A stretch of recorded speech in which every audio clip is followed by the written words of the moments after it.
Hey everybody, welcome to the 21 Minutes or Less podcast. Today we have a special guest, Greg. He's a YouTuber, a father, a husband, so I can't wait to learn more about him.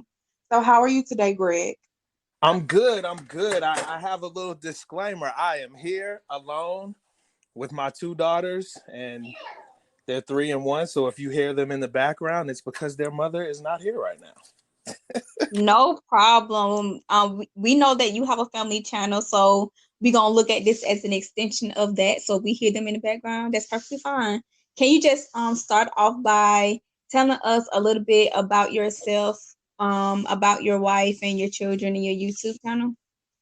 Yeah. So basically, we just started YouTube about a month ago.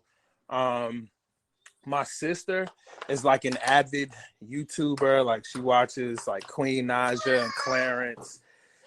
So she just kept telling me, bro, you have like the perfect family to do YouTube. You need to jump on YouTube. So it took a lot because I'm not really a social media type of guy. Like I never really had social media until like recently. Like I'm on IG now.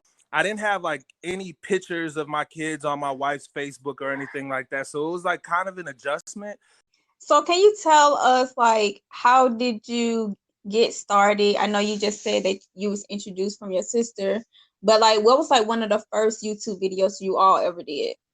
I travel a little bit with the job that I work for. So my first YouTube video is titled like a trip before quarantine. I was actually in Orlando for my job. We went out to Disney and Epcot Center and all that. So I was vlogging while I was out there. So that actually became our first video. And just as excuse me, as far as how we got started, it was kind of like I said, my sister was imploring us to jump on YouTube for a little bit, like probably a little bit less than a year. She was like, bro, y'all just need to do it. Y'all just need to do it. So it just basically got to the point to where I had a whole bunch of footage. I just put it together. And again, through my job, I had access to Adobe Premiere Pro. So like, I just fully engulf myself in that, like learn how to edit and everything. I've been editing all the videos and we just record and throw them up on YouTube. That's what's up. I know some of my favorite YouTube videos of you all is you cooking. Cause listen, I'm trying to learn how to cook. And I think the most recent one that I saw you cooking was the grits Yeah. and and the fish that you was making with collard greens. I was like, oh, okay. So he just put me on to something new. Yeah, it goes down in the Kirk kitchen, believe it. Yes. So have you always enjoyed cooking? Like how did you learn how to cook? So and I'm just gonna be real honest, like probably like early 2000s, before I started school at Clayton State. I was kind of in like a little down period in my life. Like I was unemployed. I didn't really know which way my life was going. And I just used to be at home and I'd be like smoking weed, and I just started watching cooking shows. I don't smoke weed anymore, but during that time I used to just be watching cooking shows and smoking. And I started watching Emerald Lagasse, and I was like, man, it was like every single day I just started watching like all these cooking shows. And I always liked to cook. Like my dad could cook and he kind of showed me some of his ways, but it was just like watching those cooking shows for that period of time just kind of took me to the next level. Okay, yes. And what did you do at Clayton State? Like, what was your major? How is that either being used or not being used within your current job? Yeah, so it's my major is English. I have like a lot of stories. Like I used to be a rapper. I had like a song on the radio in like '04, and I wrote R&B music for this dude who was signed to Young Jock. So I always loved writing. So I went to Clayton State for English, got a bachelor's in 2013. I don't really use them in full capacity. Like I work for a government grant called Gear Up, and it focuses on college access and success. But so I mean, it has an educational background, but I wouldn't say that like use my English degrees to the full extent. Like the only time I actually get to fully utilize them is if we're like sending out a communication to our participants and my bosses ask me to edit that document, or you have to be professional. I send a lot of emails, so my English degrees come into play with that. Okay, that's what's up. So with Gear Up, what exactly do you do? So so Gear Up is a 7-year grant in Georgia. There are like 5 people like me in different counties. I'm in Clayton. We have someone in DeKalb, Fulton, etc. So I coordinate the entire program in Clayton County. I have about 4,000 plus students. I think like 4,300 class of 2022 graduates that we started providing them a bunch of different services like scholarship awareness, free college trips, free SAT, ACT test prep. So we've been tracking this group of kids from 7th grade, their first year in college. So the grant ends in 2023. Okay, Yeah. that sounds like a dope program.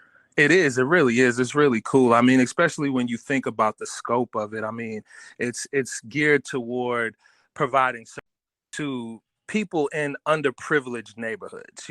So like people who aren't really represented in colleges and universities. So we're giving them free resources to help them get to college. Okay, sounds dope. So we're gonna take it back to you and your family just for a little second. So can you tell me a little bit about your wife and how did you meet? Yes, definitely. So Clayton State really is where everything started.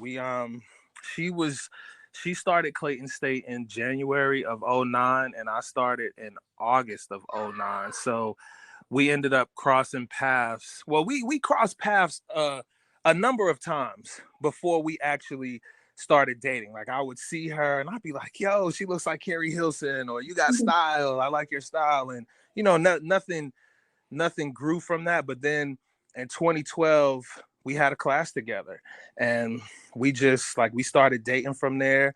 And then 2 years later, we got married. Okay, It's kind of a yeah. crazy story, right? So I always ask couples this, especially the men, how did you know that your wife was the one?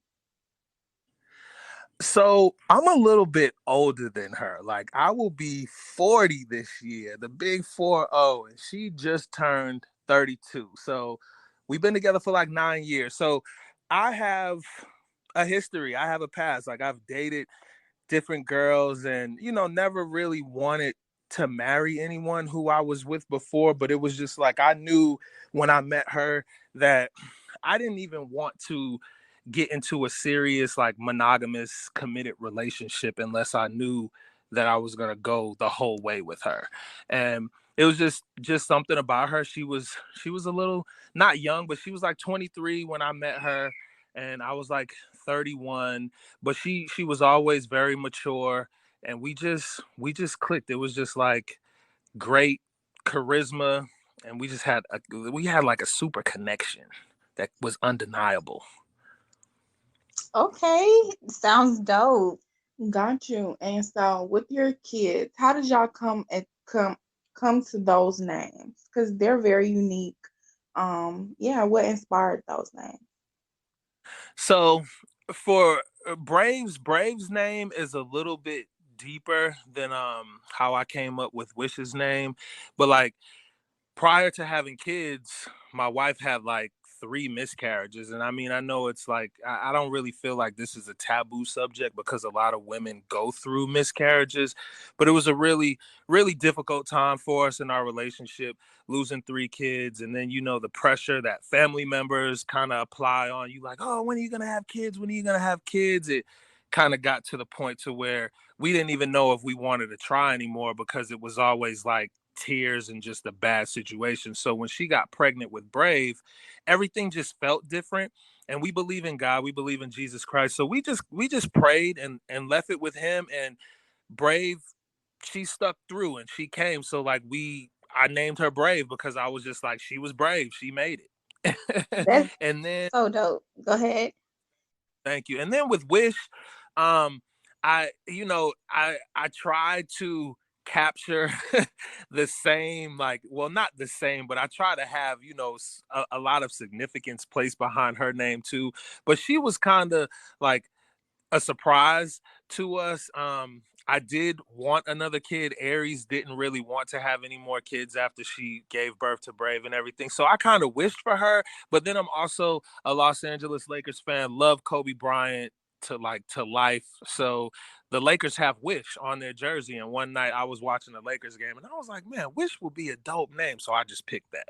Okay, yes, because it's so interesting. Your wife is named Aries, then there's Brave, and then there's Wish, and then your name is like It's great. so lame. Oh my God. Yeah, for sure.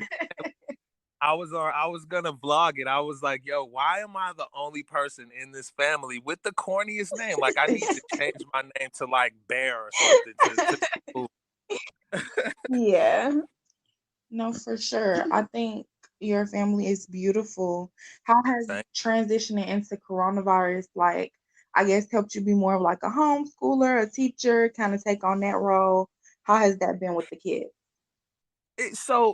I mean, like we always spend a lot of time with them as far as just like really reading to them. Like Brave is really to be 3, she can enunciate things really well. She speaks really well. So like we spend a lot of time with them, like learning different words, watching educational shows, reading books. So, like you said, being at home gives us more time to do that.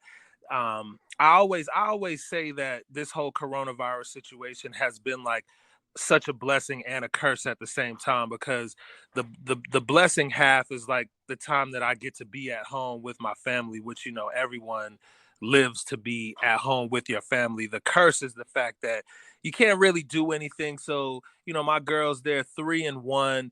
They, like, my mom would always take them to Barnes and Nobles or to the library so that they could read books and everything, and now they can't really do that. So they have a little bit of cabin fever, but outside of that, we try to take them outside and do little things like picnic in the front yard or something like that, just so they can get out of the house. For sure. Yes. So, I'm gonna take it back to your YouTube for a second. So, I know you just started. What is the ultimate goal for you and your family when it comes to your YouTube channel? I want 10 million followers. Hey, you aiming high. I want 10 million subscribers. I want everybody to be able to be like, yo, that's just the Kirks. I'm actually about to do some merch, and the merch is gonna be really, really good. Like we already have everything planned out for it. So as soon as I get it, I'm gonna send y'all some shirts. I have a bunch of different visions for what I see. I just don't know how it's gonna play out, basically. So I know what I want, but really at the end of the day, it's for me and my family. So I just try to do my part, and then I leave the rest up to him. Absolutely. And I know you still have your day job or whatever.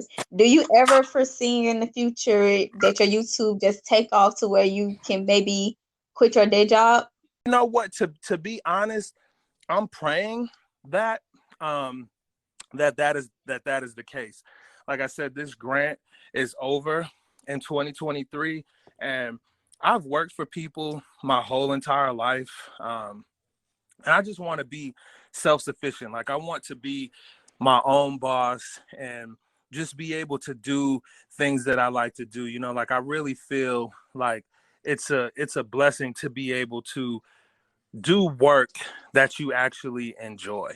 And not that I don't enjoy working with Gear Up, because I'm a product of those kids that I service, but it's just like I always did music and I really loved music, and I didn't continue to pursue music. I ended up like stopping. So like with this whole YouTube situation, it's like I love shooting the videos. Like I even love when I'm sitting down to edit the videos, and that's like the most meticulous part. Like it really takes a lot of time and effort, but I feel like I get to use my creative side while I'm doing the editing. So it's just like I love it.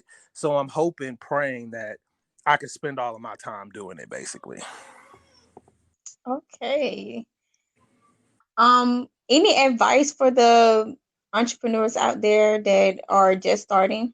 Definitely. I would say a lot of times, and I'm guilty of this too, so this isn't coming from like a preaching area or anything like that, but I just think a lot of people psych themselves out. Like, they know that they have the ability to do things, they have the drive to do things, but I think doubt and second guessing yourself creeps in, and it's just like, if I put myself out there, are people going to accept me, are people going to like me? It's just like, try to eliminate all that and just jump off the porch. Like, don't tell yourself you can't do something. Let other people tell you you can't do something. Like, don't psych yourself out of doing what you want to do, basically. Yes, that's some great advice. So for the people who want to be married or in relationships right now, any relationship advice? So I will say that just past situations, I had a lot of turmoil in past situations, just like with women talking crazy, not being fully faithful and all of that. So now I just practice. I don't hang around with people who don't have the same idea of what things are supposed to be like. So, like, point an example. If I have a friend who likes to cheat on his girlfriend or go to the strip club, we don't hang out, because I don't go to strip clubs and I don't cheat on my wife. You know what I'm saying? So it's just like, I try to keep myself in circles that are like, we're on a boat set direction, because if I'm going east and someone is going west, someone has to get off the boat. Absolutely. You have to be aligned on every level, Exactly. not just in friendships, but relationships. Exactly. Yeah. So how do you balance, like, I guess just being friends or going out with those friends that you do still hang out with and being married, or like work-life balance with marriage and work? Like, how do you balance everything you have going on? So to be honest with the friend thing, I don't really have a lot of guy friends. Like, a lot of the guy friends that I had from high school and everything, like, we just pretty much went on different paths. So, like, if you ever see me, I'm either with my wife and my kids or I'm by myself, right? Right. And I don't really think that that's bad. It's I mean, do sometimes, I like, my mom, she has like a group of friends that she's been friends with since kindergarten and third grade. Sometimes I wish I had that, but it just wasn't in the cards for me. As far as um work life balance, make dinner, and then these girls are energetic. So once you cook dinner, run around with them for a little while, it's like you're exhausted. So I think everything is like more balanced now with coronavirus. All right. Well, I just want to say thank you for taking the time out to speak with us. Yes. So Um, much for inviting me. I mean, I'm appreciative of y'all for giving me the invite to the podcast. Absolutely. I saw your YouTube and I was like, okay, their YouTube is really dope. So I have to bring them on. Thank you. so can you go ahead and drop your YouTube for anybody that may be listening and wants to go follow you? YouTube is Just the Kirks, and you can follow us on IG at Just the Kirks, and then on Twitter at Just Kirks, and that's KIRK. Okay. So I know with this interview, it was just you. So maybe in the future, we can have Aries come on and give her perspective. Definitely. But thank you all for continuing, moving forward and allowing me to come on here without her. Absolutely. All right, Greg. So we're about to wrap out the episode. So before we end it, do you want to give out any shout outs? Yeah, I do. I have one shout out in particular. My One of my closest friends, we actually hadn't spoken for a long time, and we just reconnected. And she's on YouTube. She's actually a reaction personality, and she does vlogs. Her YouTube is Shamika and Tamika TV, and I just want to plug them. Go over there, watch their videos, subscribe, and check them out. They're Definitely. big things on YouTube. Okay, definitely. We will definitely check them out, and maybe they can even become a speaker on our podcast as well. Definitely, I was gonna say that, like, it's all about networking, and a lot of their people might jump over and subscribe to the podcast and everything. So yeah, it's a good idea. Definitely about networking. All right. Thank you so much. Thank you. Y'all take care. All right. So thank you so much, Greg, for joining us. Y'all make sure y'all go follow 21 Minutes or Less on Instagram and Twitter and Facebook. And then type in 21 Minutes or Less podcast for our YouTube. And then, of course, go follow our personal pages. Mine is Keisha Milana. And mine is Miss Butterfly 21. See y'all. All right. Have a good one.